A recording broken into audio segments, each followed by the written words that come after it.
Quand vous n'avez pas pris l'habitude de corréler la valeur de l'argent à un travail que vous effectuez, vous devenez une bombe à retardement. Je vais terminer l'exemple sur l'argent. Parce qu'on peut pas. Normalement, il devrait y avoir un module sur l'argent, au moins de 6 heures de temps. Mais on va seulement se limiter à ça. Alors, un jour, je travaillais dans un chantier à la Cité Verte, quand je faisais 4e.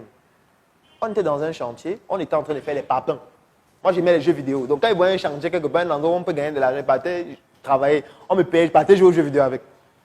Alors, ce qui se passait, c'est quoi? C'est quand on est dans le chantier, on faisait les papins. On était avec un papa de plus de 45 ans, 50 ans. Il faisait aussi les papas avec nous.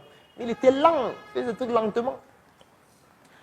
Dès qu'on a dans la pause, nous, on décide de continuer de faire les papins. Lui, il prend sa pause. Il y avait un bar à côté de la Cité Verte, pas loin du lycée. Il prend donc sa bière, il s'assoit au bar, il boit. Nous, on travaille. On a travaillé encore peut-être pendant 1h30. Lui, il était toujours au bar. Ensuite, on décide aussi d'aller faire la pause, on va au bar. On prend des jus. Et puis, on tapait les divers. Il était à côté de nous. On tape les divers. J'avais donc mes camarades. On était en 4e. J'avais des camarades donc qui commençaient à taper leurs divers. Un dit vraiment, dernièrement, j'ai volé 800 000 à mon père.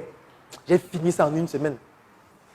On allait embêter, on a bu, on a acheté les trucs, on mangeait, machin. Chacun donnait son score. L'autre dit, j'ai pris 1 million. L'autre, non, moi j'ai pris 100 000, j'ai fini ça en 1 journée. Le père là buvait une petite Guinness. Et il nous observait. Il boit, il nous observe. On tape les divers, chacun donne ses scores. À un moment donné, il s'est levé. Il est venu vers nous. Il dit, mes enfants.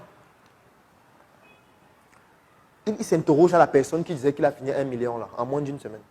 Il lui pose la question, est-ce que tu peux finir 10 000? On commence à rire.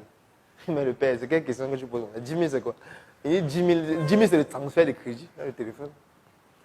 Il ne rit pas. Il repose la question, est-ce que tu peux finir 5 000? On ne comprend pas où le père va en venir. Après, il repose la question autrement. Est-ce que tu peux creuser la terre de 5 000 jusqu'à on te donne l'argent, tu manges? On a compris maintenant. Alors, enfin, le père, il entend que oh, j'ai pris 1 million, j'ai fini en 1 semaine, j'ai pris 800 000. Il réfléchit que, attention, lui, sa journée de travail, c'est 3 000. Pour sa journée de travail, parfois, il peut faire 500 papins pour avoir 3 000. Et toi, tu as 800 000, tu as fini en 1 semaine. En fait, c'est un traumatisme pour lui. Parce que ça veut dire que tu n'as pas une corrélation entre l'argent que tu es en train de dépenser et ce qu'il faut fournir pour avoir cet argent. C'est pour ça que tu le dépenses comme ça. Et il faut donc éviter que vos enfants ou quelqu'un dans votre entourage puisse avoir cette attitude-là, c'est-à-dire utiliser une somme d'argent sans comprendre la valeur. Et pour comprendre la valeur, il faut travailler. Il faut qu'un jour tu fasses un travail, on te paye 500. Quand tu vas aller au supermarché, tu vas avoir un jus de fruits naturel, on dit que c'est 500. Non, non. Et prendre l'eau. L'eau, c'est mieux pour la santé. Tu vas prendre une bouteille de 200, tu rentres. Tu vas discipliner tes dépenses. Tu n'auras pas besoin d'un coach pour te dire que oh, voilà comment tu dois dépenser. Non. Les coachs, c'est pour ceux qui ne connaissent pas la valeur de l'argent.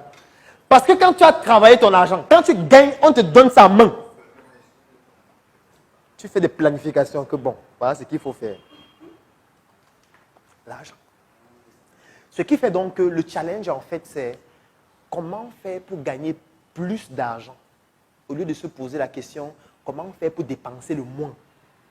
Parce que c'est 2 manières de penser différentes. Hein. Il y a des gens qui gagnent 30 000 par mois et tous les jours ils se posent la question comment faire pour dépenser moins. Il y a d'autres personnes qui gagnent 30 000. Ils se disent non, 30 000 c'est insuffisant parce que mes besoins sont supérieurs à 30 000. Comment faire pour gagner plus pour que ça puisse couvrir mes besoins? Ça, c'est 2 manières de penser différentes.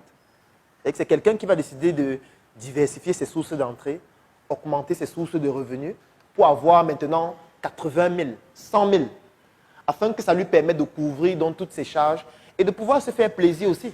Parce que ça doit entrer aussi dans votre processus de dépense, vous faire plaisir.